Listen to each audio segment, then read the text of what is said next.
গ্রামে রূপাই নামে একজন গরিব কৃষক বাস করত। রূপাইয়ের একমাত্র ছেলে ছিল, কিন্তু ছেলেটা ছোট বয়সেই মারা যায়। সেই শোকে রূপাই আর স্বাভাবিক জীবন যাপন করতে পারত না। একদিন রাতে গ্রামের পূর্ণ বটগাছের নিচে দিয়ে হাঁটতে গিয়ে রূপাই হাঁটা কেমন একটা ঠান্ডা অনুভব করল। গাছের নিচে একটা ছায়ামূর্তি দাঁড়িয়েছিল। ভয় পেয়েও রূপাই সাহস করে জিজ্ঞাসা করল, তুমি কে? ছায়ামূর্তি ধীরে ধীরে বলল, আমি তোমার ছেলে বাবা।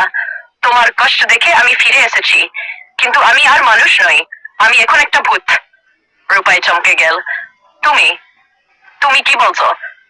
কি চাও তুমি?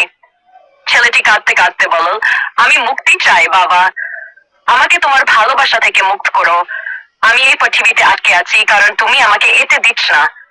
রূপাই কেঁদে ফেল, না হাস, আমি বুঝতে পারছি, যাও বাবা, আমি তোমাকে মুক্তি দিলাম। সেই রাতে রূপাইয়ের ছেলে অদৃশ্য হয়ে গেল, আর বটগাছের নিচের সেই ভয়ানক অনুভূতি একেবারে মিলিয়ে গেল। রূপাইও মুক্তি পেল, শোক আর তাকে গ্রাস করতে পারল না।